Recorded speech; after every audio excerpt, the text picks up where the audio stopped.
lidah saya sudah kaku.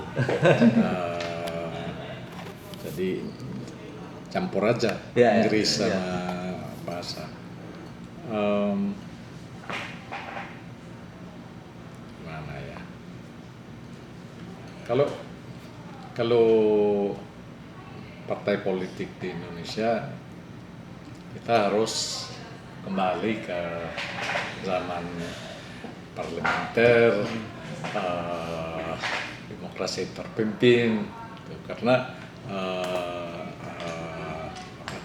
sifatnya parpol di Indonesia itu ditentukan oleh sejarahnya, dan sejarahnya yang very specific history. Okay. There's no other country in Southeast Asia, at least, that went through a similar history.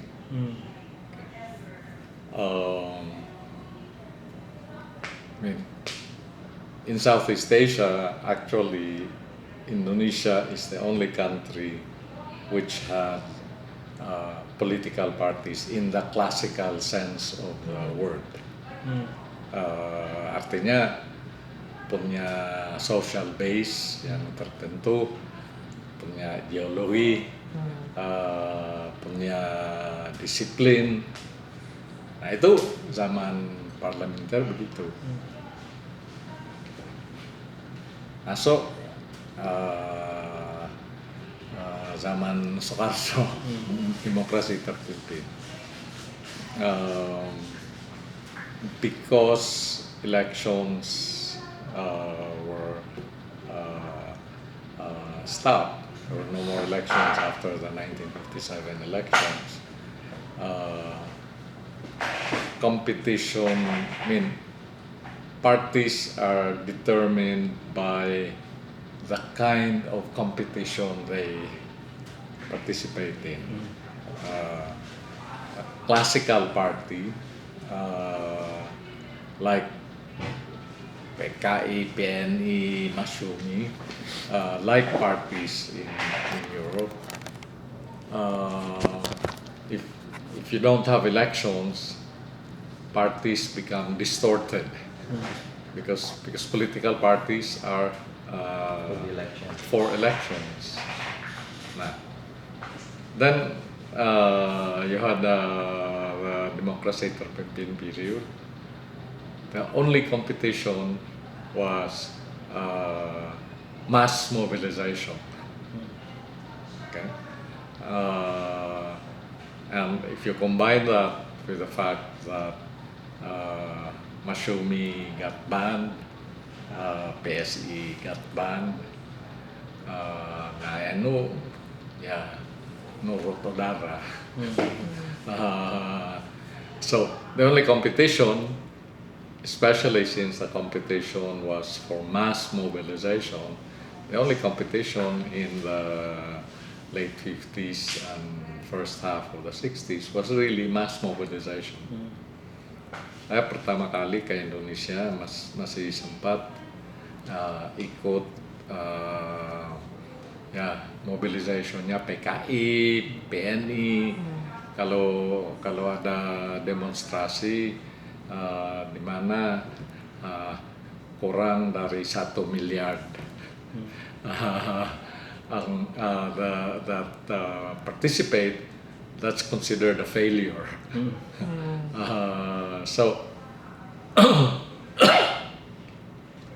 But it was competition, party competition, in a situation where power was basically in the hands of the military and Sukarno. So it depended on how the competition, for example, between PNI and PKI was on which party would become Bung Karno's party.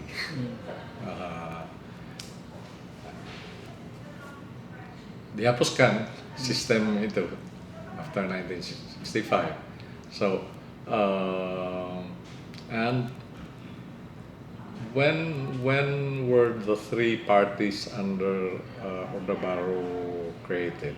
Was it already 74. 74. 74. 74. 71, there were still 10 parties. Yeah, but there were no elections until 1971. Yeah. And then three parties were created, and because strange parties were put together, Partai Kristen sama PDI ikut masuk PDI. I mean the formations were really did not make sense. Okay, so you not only had a situation where you have no elections for a long time, you also are forced to fit into these strange formations. Actually, basically only two, because Golkar was the party of the administration. So the ideological basis of parties habis. Apalagi the two sides of the ideological spectrum, PKI on one side, Masyumi, PSI, itu habis. So it was only in the middle, and even then, you can't have an ideology. Okay? The other major problem as far as parties is concerned is apa namanya tuh? Floating mass. You can't have a mass political party if you're not allowed to operate below the kecamatan. Yeah. So, but Golkar was allowed. So, one would have thought that after May 1998, Orde Baru finished. Okay? But you look at the first two elections, the parties that still won were the three parties created by Soeharto. Okay. But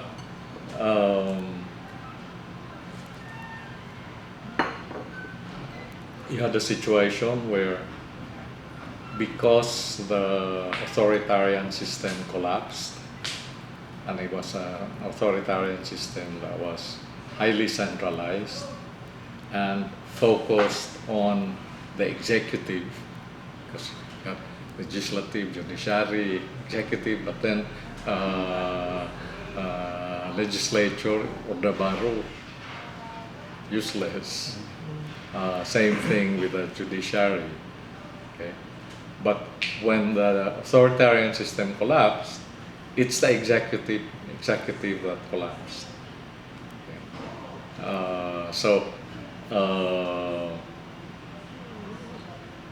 You went through a period where DPR was the center of power. Okay? And because DPR was the center of power, political parties also got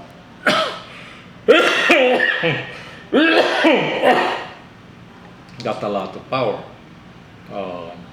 What they brought down, basically, they brought down two presidents.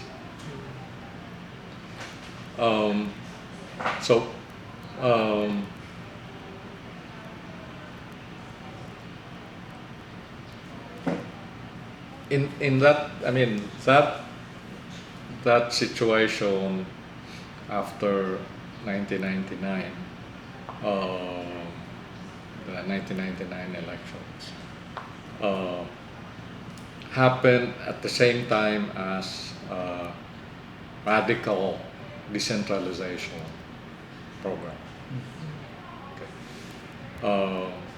And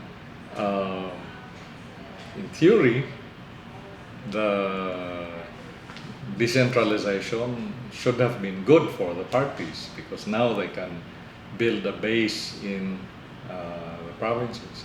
But the parties were did not have the organizational capability or the incentive to build real bases in outside of Jakarta because they were making most of their money in Jakarta. Okay, and when you had local elections, you had the situation where local powerful people beli proud. What's the term that they use for Local strongman. yeah for buying positions positions in within parties. Prao katanya, yeah. But there's another word that goes with it. I forget. Cost. Anyway, I mean, instead of building a base, a party would just sell the official candidacy and seats to local strongmen.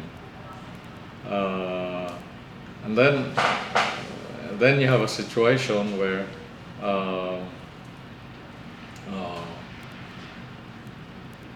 the executive, unfortunately supported by NGOs and by academics, pushed for direct elections. Why you call it unfortunately? I'll tell you why.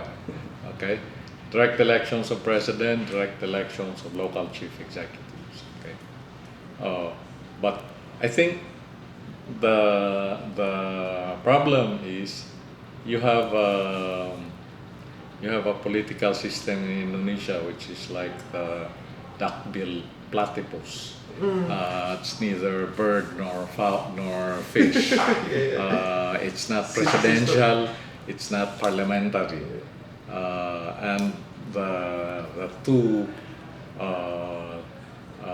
forms of government don't fit. So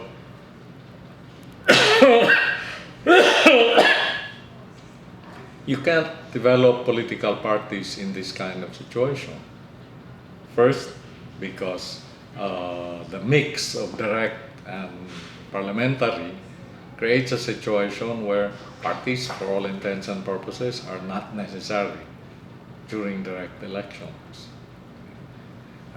And then apparently PDI said they will, in parliamentary elections, they will stop using the list, the closed list. So you can't, if you don't have candidate lists, what good is the system where you vote for the party? Okay, and if you can't vote for the party, you have a situation where parties cannot really become strong.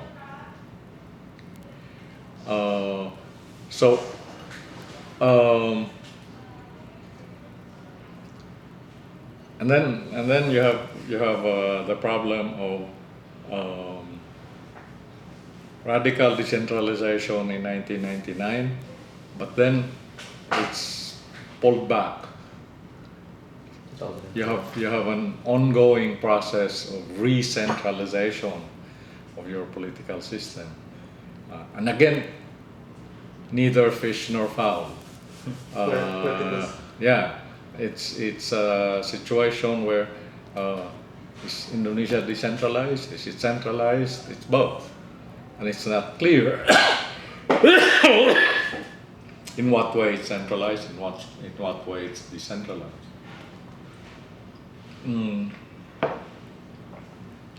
Then you cannot even have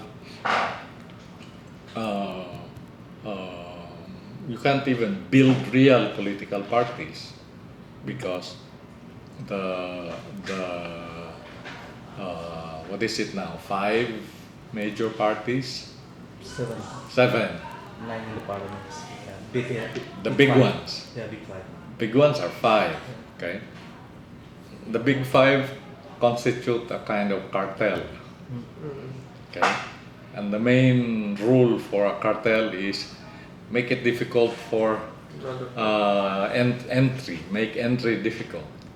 Okay, so you have these really stupid rules on accreditation of political parties, and you know the only parties that are allowed are the parties that split off from existing parties, or the parties of generals, Tioso, and so on. So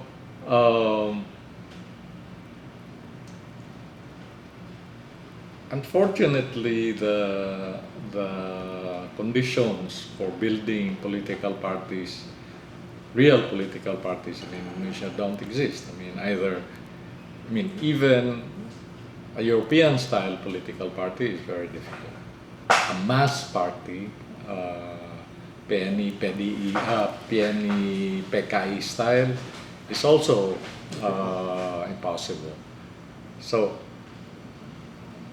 in very sad story, political parties in Indonesia. What if to compare with in the Philippines, the situation of the party? Nah, my problem with the movement towards direct elections of the president and local chief executives is Indonesia. I told some friends in Indonesia the last time I was there, I said, yeah, I see the future of Indonesian politics and it looks like the Philippines. And that's very sad. And what you have now is a situation where parties mainly play a role in patronage politics, in accessing money from the government, okay, and dividing it up among themselves. And especially in local politics, more and more in national politics, it's really individuals with either with money or with backers from big business, from the conglomerate. And you know, that's Philippine politics. You also don't have the social basis for to support the Parties? Parties, ya? Ada. Bagaimana dengan party list party? Nah, kalau party list itu lain. Tapi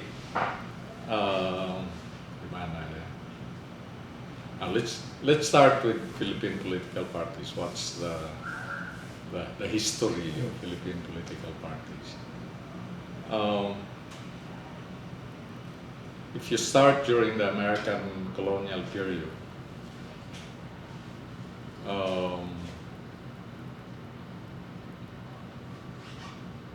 parties that opposed American colonial rule were banned. You could not have parties that opposed American colonial rule. So the competition of the parties that existed was on who could get closest to the Americans. So you didn't really have political parties with a strong enough base, not social base, okay, electoral base, until what the Americans did is basically they created a national political elite. Okay. And they did it by a very worked out plan whereby they started with elections at the town level, at the municipal level, and then elections at the provincial level. Elections at the provincial level became first at the municipal level. The requirements for voting were you either read and write Spanish or English, okay, or you paid taxes, okay. So immediately in a town of, let's say, 2,000 people, you would have maybe 50 people or 25 people who could vote. So it was basically a competition among different parts of the elite. So you elect municipal officials, and then you have provincial elections. Provincial elections became negotiations between different elite groups who were elected in municipal elections. Okay, and then from there you had elections for national parliament. So at the same time, the Americans realized that you didn't really have a national elite. You also did not have national organizations that could be a base for a national elite. In Indonesia, you had the beginnings of a military. You had the Pamong Praja. I mean, the Dutch, even if they didn't do anything else, they built a bureaucracy. Okay, Philippines, no bureaucracy, no army. Okay, so since the base of the elite is local, the Americans realized they could not make the political system overly centralized.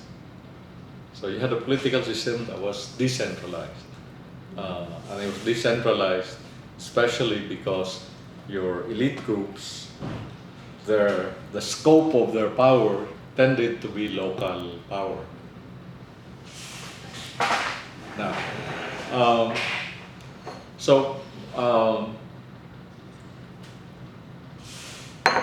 Philippine political parties were really just vehicles of convenience.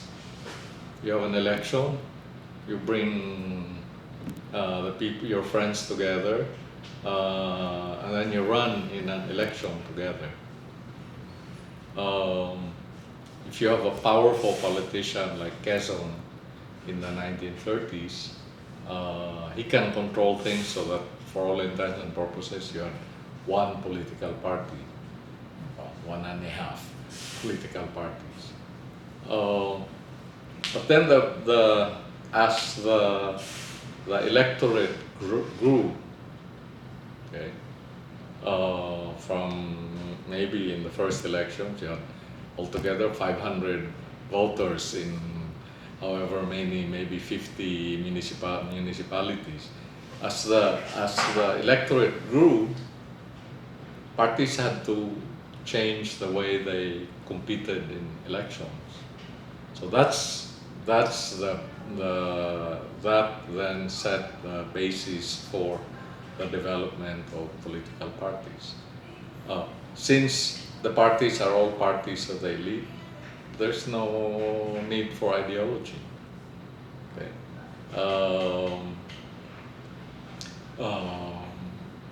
The only thing that divided them was who can get money, who controlled the spoils of government. Another problem for party development is because there's no ideology, it's easy to move from one party to another. So for a long time you had a situation where national election, president wins. The the majority in the parliament is in the party of the rival of the one who won for president. Okay, so but what happens is within 6 months, all of the members of the opposition party will join the party of the president. Okay, and then they join the party of the president because they want money, they want resources, they want pork barrel. But the government only has so many resources to give away. So, starting in the middle of the term of the president, the number of people in his party becomes so many that the shares become smaller and smaller. Okay, and as you move closer to the next election, the number of people who are unhappy because their shares were too small or they didn't get any shares becomes more and more and more.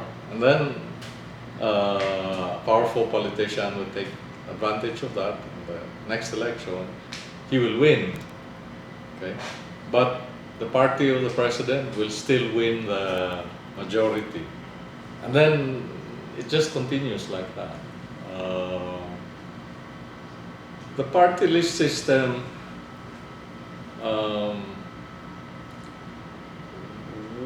it's quite, you know about the party list system? Can you explain it again? Yeah. The party list system is supposed to be 20% of the lower house, of the 20. seats, 20% of the seats in the lower house. Maximum. Yeah. Who are elected by party. In other words, people vote for a party. Okay.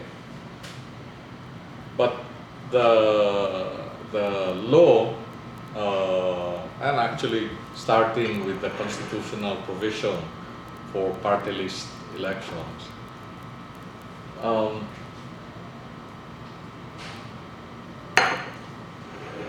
there's no other word for it, just stupid. Okay. The law. Okay, because we're supposed to have two goals. The reason why you have party list is, one is to promote proportional representation elections. Number two, it's to allow marginalized groups of people to be represented in the Congress, in the lower house. But they put a 3-seat limit in the number of seats that a party could win. Okay. So you could win 20% of the total vote, you only get 3 seats. A party that won 15% will also get 3 seats. Party that won 10% will also get 3. I mean, it's crazy. Okay. So it also did not serve the function of representation of marginalized groups, because the threshold for getting a seat is only 2% of the total party list vote. And, you know, in an electorate of 40 million or so, that just means you have to get about 300,000 votes. So all kinds of crooks and strange so-called parties develop, like a party of security guards and becha drivers. Okay? The representative is the son of the former president. Which one? Arroyo, Yeah. Capagal Arroyo. Yeah, Jamie. There was even, I think there is a registered party of Dr. Gigi, Philippine Dental Association Party. So but what's happened is probably at this point 80% of the party list seats are controlled by local political clans. Okay.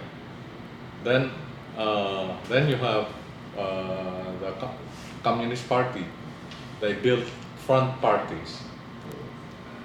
They ran in the last election. They ran 7 parties. I think 5 of them won seats. But that's not the real party. The real party is underground. The only party that is trying to be a real party with an ideology, with a mass base, and a certain degree of discipline is Akbayan. Are you going to see them? We don't have time for that. But we'll want, do you have people that we can contact? Yeah. Like, Yeah, it's easy enough. Yeah.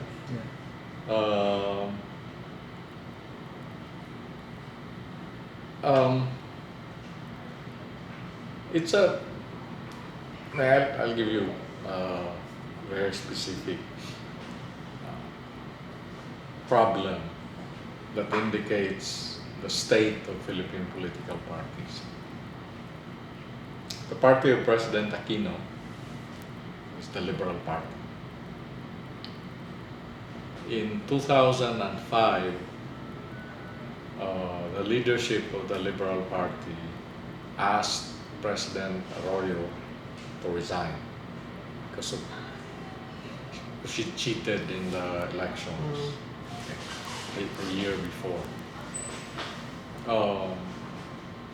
Many of the members of the party who did not want to be removed from the list of who would get the spoils from Arroyo split, from the party. So you had a party with strong reform orientation. Now Aquino wins. He's a member of the party. They resisted recruiting everybody in the House of Representatives. They recruited, I think they won about 45 seats. They recruited another 40 or so, 35 or 40. They could have recruited 200 if they wanted. But they stopped. There's a specific reason. It's too complicated to get into it.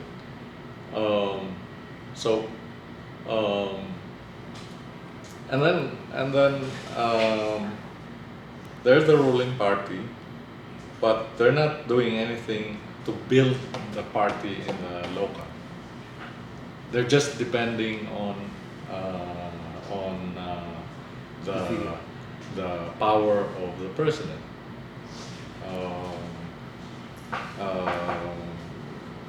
And local people are frustrated. Local party members are frustrated. The reason is, with the power of the president, there are many things that you can already accomplish. And then the attitude is, well, why work very hard to elect our own people when you can just recruit? It's cheaper to recruit politicians who win on their own, and you just recruit them into your party. But then the party does not change. And, hopefully there will be some change. Not very much. What can be the factor of the change?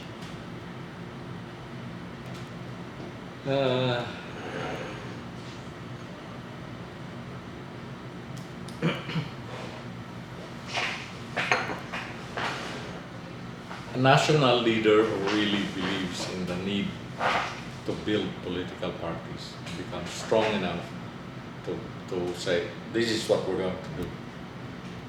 Unfortunately, who are the most powerful leaders of the Liberal Party, President Aquino, is kind of busy. The next is the party president, Mar Rojas. He doesn't believe in building the party from the ground up. He believes in says in national elections is air war, French warfare, and air war you just need money. French warfare you just recruit people from the other political parties. And that's a problem that parties face in everywhere, in Indonesia and the Philippines for sure.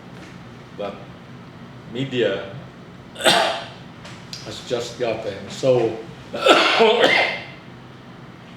pervasive that elections, especially if it's party list elections, really is, who has the most number of television advertising, who has the most impact through the media. There's no regulation for that? There is, but people just get around it. Filipinos are experts at going around legislation. So are you suggesting that if you actually, first of all, have an idea to make a index of political parties to shows the difference, or if there's any difference between parties, and then will stimulate some needs for change. From your description and opinions, do you think that it is important to see the institutionalization of the party with those three factors: the social base, the ideology, and the discipline of the party? Because some of other experts that we invited in our discussion said that there is no more classical political parties. It is impossible because of the television and everything. Yeah. But how we can like criticize the political parties if there's no indicators about the goodness criteria about the political parties? Well,